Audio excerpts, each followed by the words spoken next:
All right. Okay. I got it. So we are live. All right. And let's see.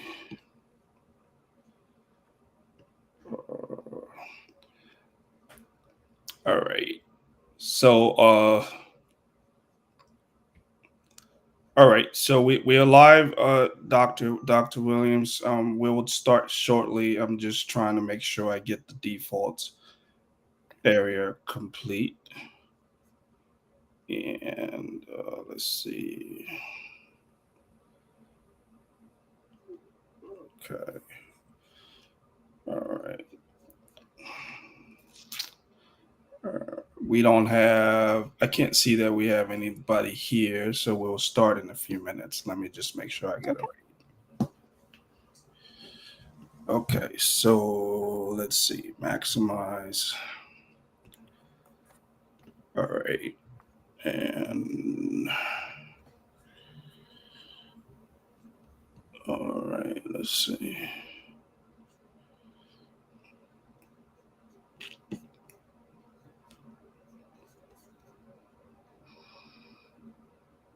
Okay.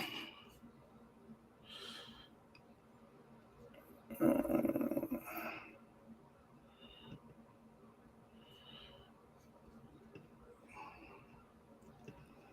okay. All right, so everything is ready. So we can start, and I'm sure I will connect the other dots as we move forward. Okay, great. So let's see here. All right. Okay, so welcome to our podcast. This is Sync Podcast Visionary Leaders, Visionary Voices Shaping the Future. We want to welcome to our show, and this is a live show. It's our first one. So, want to welcome Dr. Williams to our show. Today, we'll be discussing building equitable bridges, transforming public procurement around the company amalgamation. So, amalgamation, the word speaks for itself.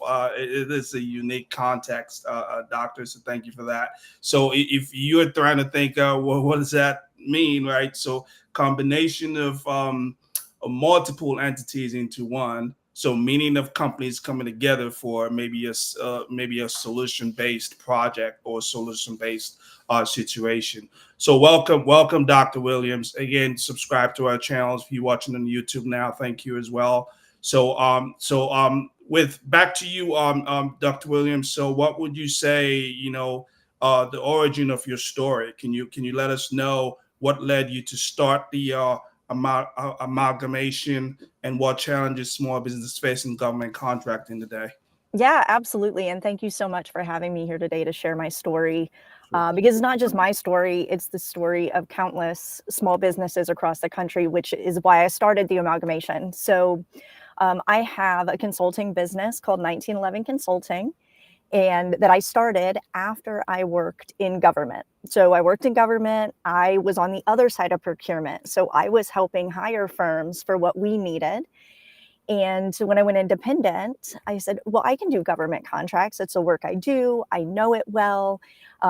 It shouldn't be an issue to get government contracts. And so as a woman-owned business, I got certified.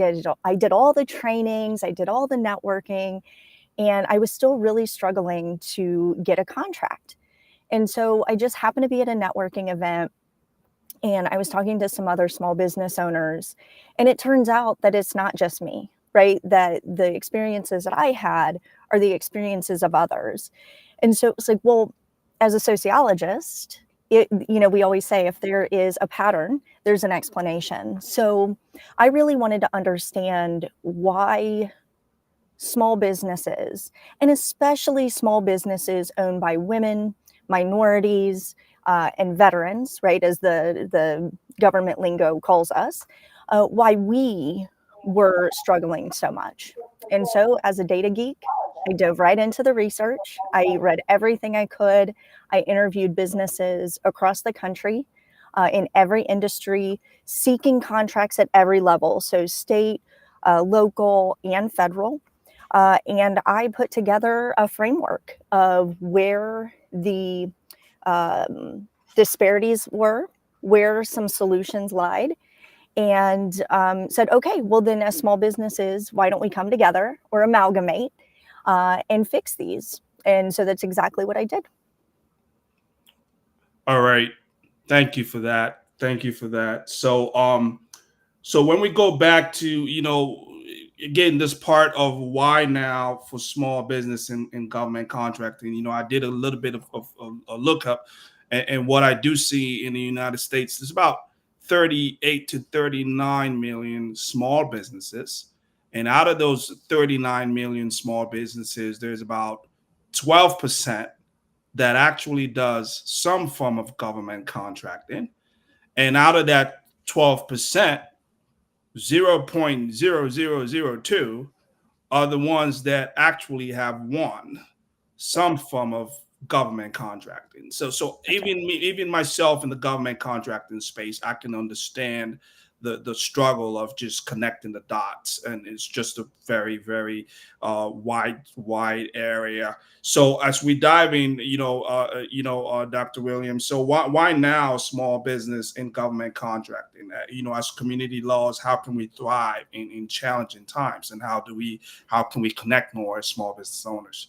Yeah. So the thing about government contracting or public procurement is it's not just about being talented, being the best in your field, or being incredibly good at what you do. It is about how well you can play the game of procurement to even get your foot in the door, right? And so small businesses particularly struggle because the way to get in the door is a lot of resource. And so this is, we talk about unpaid labor. This is about finding government contracting opportunities, because heads up, they don't just come knock on your door. They don't just send you an email, right? And so it's about being able to find those. But if you're a small business, for example, wanting to do bidding at the state or local level, which is more suitable for the size of your company, there is no free aggregated database. Like sam.gov is a free aggregated database for federal opportunities. That doesn't exist for state and local opportunities. They're so fragmented. There are a lot of different places to find bids, and it becomes overwhelming. And then even if you find bids, how do I know it's a good bid for my company? Is the contract small enough that I can do it myself, or do I need to find people to team with? And if I need to do that, how do I build those connections? How do I write a strong proposal, right? How do I make the agency aware of my presence? The number one determining factor of getting a government contract is if you have a relationship with that agency. But there are rules about what you can and can't do, how you can engage them, when you can engage them. Knowing that as a small business, that's a lot of time, a lot of effort that you put in to something that's a big risk, as your numbers tell us, as disparity studies. A disparity study basically tells us the chances of small businesses, particularly those owned by women, minorities, and veterans, to get government contracts compared to others. And these studies show us we do not get our quote unquote fair share, what we would be expected to get in the market. And this is true across the country, across industries, at every level of government. These disparities exist, right? And so when we think about why that occurs, it's because we don't have the same resources. So the amalgamation started as this idea 3 years ago of, okay, well, let's come together, share resources, and supplement what the government is already offering through programs like SCORE Mentors, the Small Business Administration, Disadvantaged Business Enterprise Program, etc. That's how we started. And we've built a coalition of over 500 people across the country working together to just fill in the gaps of what these programs haven't been able to do. Well, now those programs are disappearing. They're disappearing because they're being defunded, or they're losing a lot of funding, if not completely defunded. They're being challenged in court. Disadvantaged Business Enterprise Program just got a huge blow in terms of its ability to define who's disadvantaged. And so more so now than ever, we are losing resources as small businesses that can help us become competitive in government procurement. So my goal with the amalgamation is, let's take ownership over our own resources, our support networks, our matchmaking, over the process itself, so that we become more competitive. We can't control whether or not these programs are going to exist next week, next year. Right? So we need to build something that's stronger than the political tides, whichever way they're going to go. And to me, that means we need to take ownership. Right, right. Thank you for that. And that's a lot of ins and out with trying to get that done. So thank you for making sure that will happen. So before we go into like how you do it, or can you just retrack and let us know, do you have any case studies or success stories about real small businesses that have grown through the amalgamation, that you can share with our audience? Yes, absolutely. So, like I said, we started several years ago, and we've really been piloting this idea of, how do we make this work with small businesses across the country, and really how do we empower them in a way that they haven't been empowered before. So, a couple of really cool examples for me. One, we've helped small businesses determine whether or not government contracting is for them. Right? If you are a certain type of business, a lot of times you're going to be encouraged to get certified. You're going to be told that there are a lot of opportunities for you. If you listen to people who don't necessarily know the truth, they're going to say there are more opportunities for you than other groups of people. But there's not a clear guidance of what to do or what the government buys or if you're a good fit. It's just get certified as a small business and then the opportunities will come. There are people who are currently certified where government is not a good fit for them. Right. And before they put all that time and effort, and by the way, money, sometimes you actually have to pay to bid on something through materials and things like that. Before they do any of that, we help them decide whether or not it's a good fit. And if it is, then we help them get to the next stage of, okay, let's find you some opportunities. If it's not, we help them find the market that's best for them and we help them pivot. Right. Another really cool thing that we've done is we've built a 100% DBE. So these are small businesses owned by women, minorities, and veterans. We built a team of 100% DBE businesses to go head to head against large firms. And we actually got a contract out in Arizona. And we have been able to not only get that contract, but the amalgamation holds the contract and does all of the administrative stuff so that the small businesses on that contract can focus on their work. But my favorite victory so far, yes, we got a contract. That's cool. We've gotten grants, right? We built this really cool network. But one of the goals that I've had with the amalgamation is to address what I call prime predatory behavior. As a small business, we're typically relegated to the role of a subcontractor, right? If you can find the right large firm to partner with, you may get some of the contract. Well, that makes you vulnerable because if you don't own the contract and someone else does, they get to determine a lot of the policies. They determine when you're paid. They can determine how much of the scope you actually get. So scope stealing, or when a prime partner takes what you're supposed to be doing or a lot of what you're supposed to be doing, that's scope stealing, right? And then they keep the money. One of my goals was to be able to confront this. And again, how do you confront predatory behavior? Well, you do it through collective action. So quick story. If you are a small business that has ever tried to work with a large firm or is certified, this has probably happened to you. I got a message saying, hey, we want to work with some DBEs. We heard you're the person to talk to. I put a team together. We have an entire scope written for this proposal. We're talking hours of labor. Okay. because we're told we're going to be the small business partners on this contract, right? Well, the time comes to submit that. They have our work, but they don't put us on the proposal. So I reach out and I say, well, we wrote that approach for you. He said, well, we went with somebody different. Now, usually you don't have any recourse here, right? You just shrug it off and you get mad, and you may like hate the system for a second, but then you got to keep rolling. Well, I didn't do that. I sent them an invoice for the time that my team put into that proposal. And everyone told me I was crazy. They're like, they don't have to pay that. And legally they don't. But they did. Donald, they paid it. And you know why they paid it?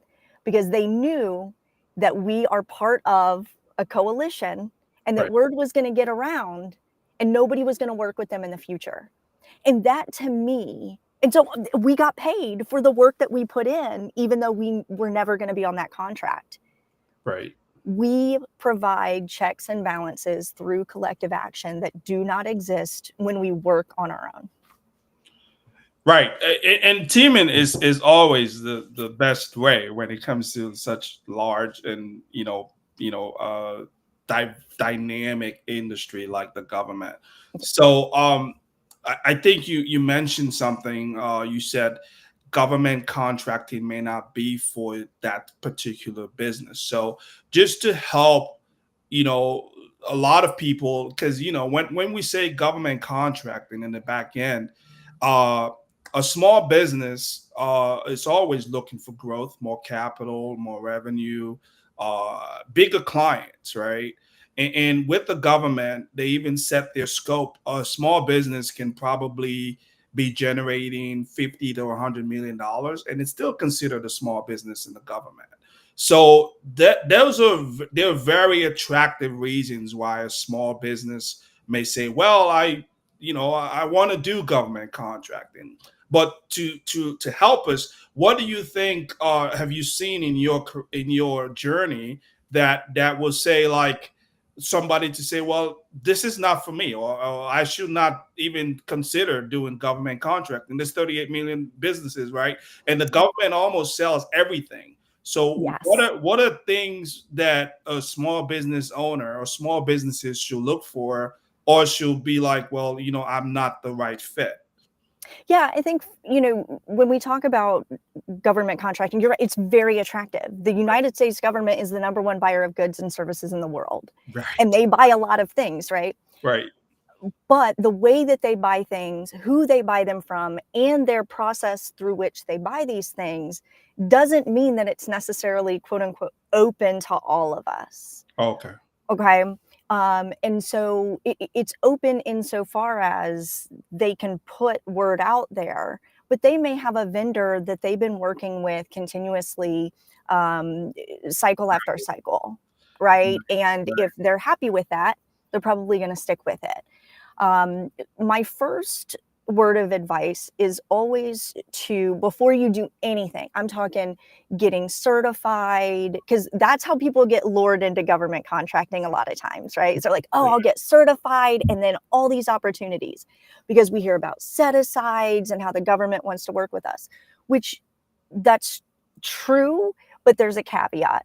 So the first thing I say is do market analysis, or work with somebody who knows how to do a market analysis, right, to see, especially in your area, who's been winning contracts for what you're selling, how often do those contracts go out, right? And just see what that landscape looks like for you as a small business. Right. One of the companies that I work closely with, they own an inflatables company. So think like bounce houses. Awesome. Right. Cannot wait to hire them for my next pool party. The issue is they were persuaded to get certified and seek government contracts, where governments are not generally directly trying to get bounce houses. Right. And so it's like, that was a lot of effort for them for a little bit of payout, or none at all. So the first thing is, let's do a market analysis. Second thing is, really sit down And not only ask yourself if you're willing to do it, because that's one question, but also if you can afford to do unpaid labor with the hopes of getting a government contract. Because there's going to be a lot of things that you do, like finding these proposals, writing these proposals, submitting them, maybe even interviewing if you make the final cuts, right, of the process. Right. You don't get reimbursed for any of that time. Right.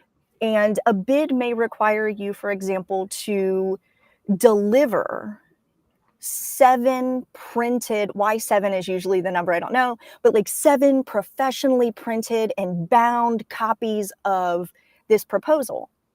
Well, that's a good amount of money to gamble on a chance.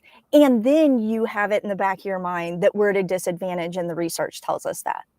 Right. And so it is really I clearly do not want to dissuade people. Government contracting is a really good avenue for a lot of us. Right. We just have to find a way through it. But if it's not for you, it is best to know that before you put all your eggs in that basket, as expensive as they are now, to really focus on that when it's not a good fit. And we're there to help people with that. Right, right. And I appreciate that we're having this conversation, because there's a lot of companies or organization out there, like, you just jump into government contracting, you get a contract tomorrow.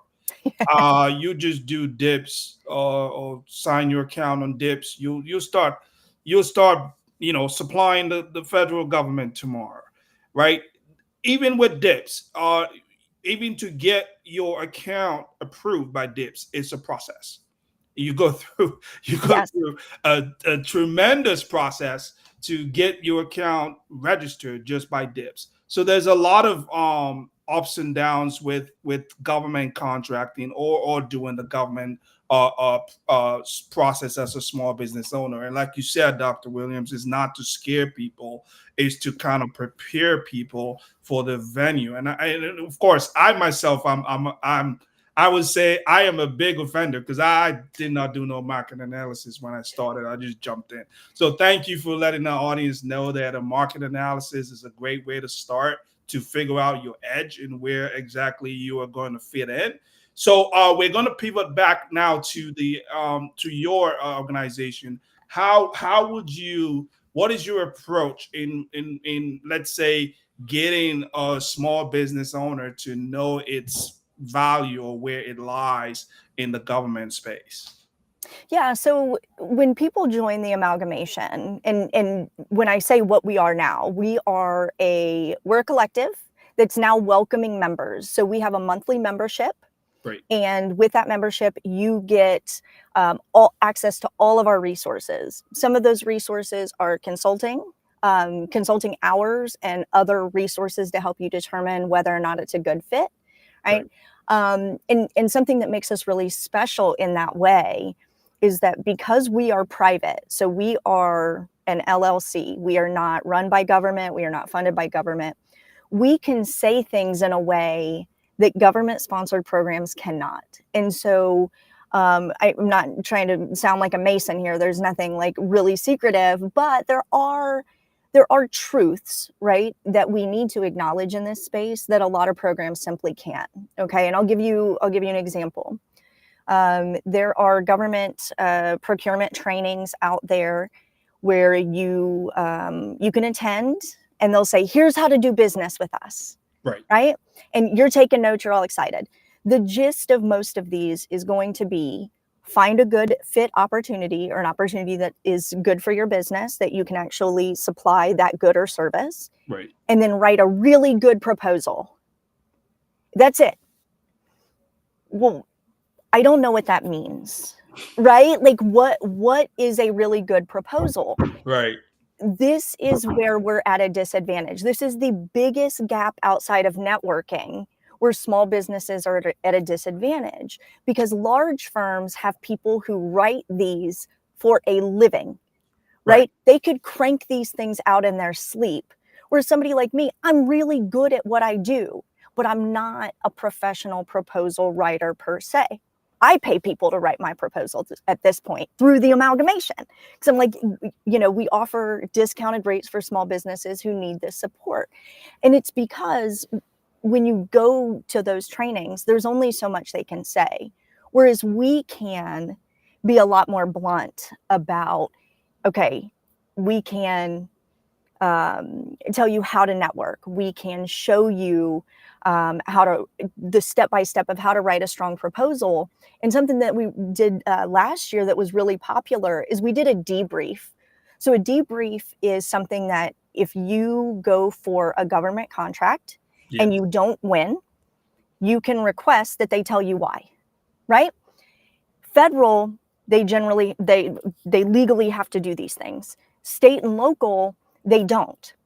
And so we actually brought in a team of professional proposal writers, the best of the best, and said, okay, here is a bid that we submitted. We did not win. Can you walk us through it? And we said, be as blunt as you can be. Every person who attended that webinar was like, I learned so much, because if I go somewhere else for support, they're just like, well, this was really strong, but maybe we could do this. Whereas the people we brought in are like, no, absolutely not. Never say this. Right? They said, I learned this. Never start a cover letter with, we are delighted to. Well, I always heard that's what you're supposed to do. Right? And they're like, absolutely not. And so we're able to bring in resources that government-run programs, whether they survive or not, they just can't bring in because of the liability. Right. So thank you for that process. So can you give us probably a scope of your organization, how many members you have, what are your current goals in 2025, and how are things in this economy, right? Because as of right now, we know that DBE is, I don't know if that even is still a thing, or whether it is part of the DIA stuff that was dismantled by the current administration. But it's like, where does things sit right now for the amalgamation in 2025? And what are the fundamentals, right? What are things that matter right now? Yeah. Thank you for that. And this is why I'm so glad that we met, because we are at a pivotal state, right? Where, like I said, we've just been building this coalition over the past few years, and this has been like a passion project for me. It's something I do on the side of my consulting firm. Right. Again, to supplement. We were designed to supplement initially. And then when the DEI cuts started happening, DBE started getting questioned in court, SCORE mentor program, the Women's Business Center, if the current bill goes through, the budget bill goes through, funding for that will be cut. As we enter that, and as we're navigating whatever that is, and we still don't know where we're going to land on that as an industry, but as an organization, I decided that I have really 3 options as a business owner in this space, right? The first is to just give up. That's an option, right? Give up and go into a market that's more favorable. Right. But I don't want to do that. I love the work I do at government agencies. So that one was out. The second thing I could do was hold tight and hope for the best with the way these government programs are going to move forward, if they move forward, right? I'm not very patient, and I don't like others to determine my opportunities. Right. So I chose the third one. And this is what I'm inviting all listeners to do. I want to be proactive in this space. I want to take ownership over as many parts of the opportunities in government procurement as possible. And that means working with other small businesses to make sure, again, we're a good fit for government contracting. Once we decide that, how do we find bids? Well, members of the amalgamation get access to a bid aggregator free of charge to them. Usually these things can run between $10,000 and $25,000 per year. Our members get it free, and this is for state, local, and federal opportunities that are specifically catered to their business. So they have an inbox where they will get bids that match their profile. We help them determine whether or not it's a good fit for them. We help them build teams if they need to partner, because a lot of these government contracts, they're a little bit too big for a small business, but maybe the right size for 2 or 3 working together. We specialize in that. So that contract opportunity I mentioned earlier, we built that team. So we help people build teams. We support them administratively. We give them debriefs when they don't do well so that they can write a stronger proposal the next time, right? What started as an attempt to supplement may now be the only option for small businesses in this space, and we're ready for that. Right. And so as a collective, where we're going in 2025, we're empowering small businesses. What's going to happen to the industry, we don't yet know. Right. There's a lot of nothing is fully guaranteed, right? So there's a lot of changes also currently happening. Like there's update with the FARs, update with certain systems. Some things are being taken out, some things are being brought in.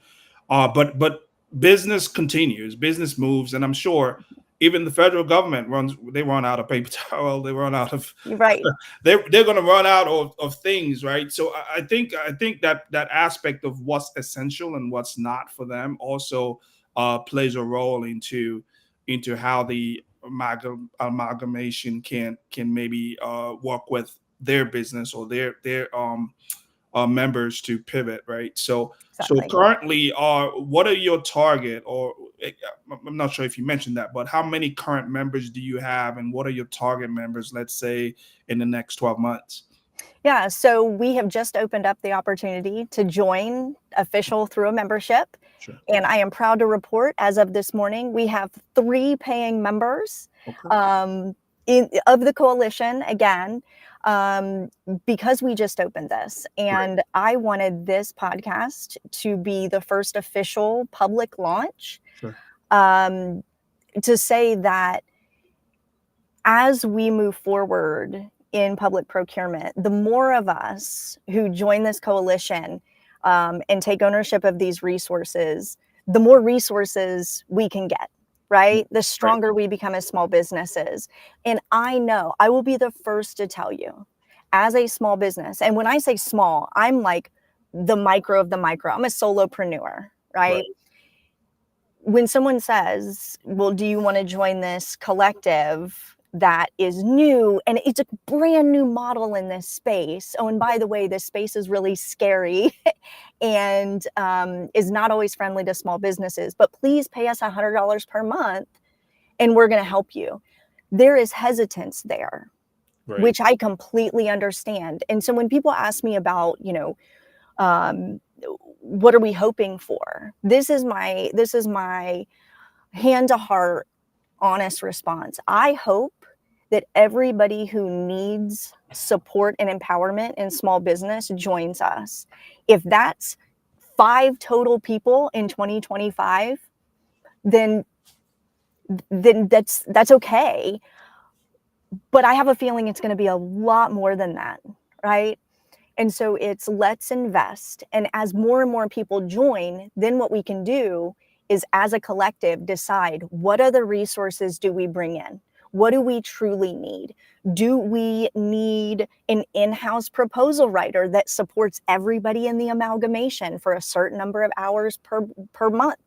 Right.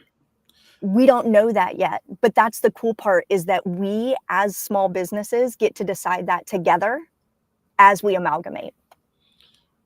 Great. So your organization is still in the formation step. So I'm sure I will definitely give you some feedback. The least amount of money you can spend on a proposal, it's not even $100 when you consider the engagement and everything you have to do. Right. Even my first proposal, I spent more than $100 and a lot more. So you can go a lot more, and I think there's some organizations out there that charges $13,000 to $15,000 Oh yeah, help you yeah, to write a proposal. You're not even at the submission yet. To help you write a proposal can run you between $10,000 to $15,000. And yeah. again, with the government, or working in the local, federal, and government space, there are millions and millions of dollars waiting, or they have budgets that they have to spend. Hmm. Or if they don't spend it, they lose it. So it's a great area to be in, but you got to be in the right. You got to work with the right team and the Yeah. right people and the right influence to get this to happen. So I want to say that your organization is definitely a great fit. I personally will also be taking a look into it. So as we are moving towards the end of this podcast, uh, anything about the future that you probably want to again highlight, if because we're rounding up, anything about the future that you want to highlight for your for the amalgamation? Yeah, I think I want to say, to everybody listening, if you're a small business Right. and you not only want support, but you want to feel empowered, you want to feel like even through this time of chaos, that you have some sense of control, or you just want somebody who understands what's happening and can empathize, you want to come to our socials and vent. Trust me, we do that a lot. And then we come up with solutions, right? If you're a small business, check us out. We're potentially a good fit for you. If you are a government, if you work for a government agency and you want to continue to do business with small, diverse businesses, we're a really good partner for you. We can help you find those businesses, and not only find them, we can train businesses in your area to better understand and be more competitive with your specific procurement process. Right? And if you work for a large firm, you're looking for small businesses to partner with, we can help you find them, and again, manage a lot of the administrative stuff that becomes burdensome in those partnerships and can be dissuasive. So we really are here to make procurement as competitive as possible, so it's not just the people who know how to play the game that win. It's the people who are incredibly talented and can produce what we need at a community level, um, by being more competitive. Right. So again, can you share your contacts? How can a small business contact you, and what are the ideal? Is it any small business that is interested in government contracting, regardless of industry, or do you have a niche that It's a that really good question. that Yeah, thank you for you're, asking. you're building together? So mostly we've worked with professional service providers, Okay. because these are the folks who have the most complicated bids, and are more likely to build teams. But we work with any small business seeking government contracts. So the bid aggregator, the consulting, all of that, that is not industry specific. And we define a small business, quite frankly, a little bit different than government. Okay. For us, it's if you're struggling in public procurement, we got you. Come on. Okay. And we do that so that everybody can find the support no matter the stage, right? And there's no long-term commitment. We have people who will dip in for a few months, and like I said, they're like, you know what, government contracting, not for me. Or, hey, I'm taking a break for the summer, so I'm going to dip out. I'll dip back in when I'm ready. Whatever that is, we are here to support through procurement, in the best way that we can. Okay, so you will support, because there are, I would say, the two dimensions, which is services or goods. So Mhm. government contracting, you will support anyone that is in any of those two categories. That's correct. Yes. Okay, okay, Yes. right, And, scope us out. We are at the dash. There's a little dash in there, so don't forget it. right, The dash amalgamation. right. And you can do either .com or .org. It's going to take you to the same place. And that website tells you how to get in touch with us, what we offer. We've got some frequently asked questions on there. We have some really cool opportunities coming up and some partnerships with government agencies. So we'll be announcing that. And you can join for free, by the way. We have a free membership option that keeps you in the loop, that tells you what we have going on. We have free resources, including government contracting training. So this is one of the ways we help people determine if this is a good route for them. So scope us out. There's something there for everybody. All right, right. So I want to thank you for coming. Dr. Williams, we definitely will be in touch. We not just a podcast, we also business. We do business as well. So we will be doing a lot of interaction on the back end. So if you are on LinkedIn, I want to thank you for watching this video. Continue to support us, small businesses, and continue to subscribe to Sync Consultants LLC on YouTube, and also TikTok or LinkedIn as well. You can contact us there as well. So thank you, Doctor. Any last words before we go? Yeah, don't give up. Don't give up if you want to be in this space. Right. We got this, and it's going to be all right. All right. Thank you so much for coming, and we'll definitely be in touch. Thanks, everybody. All right. Bye-bye. Bye-bye.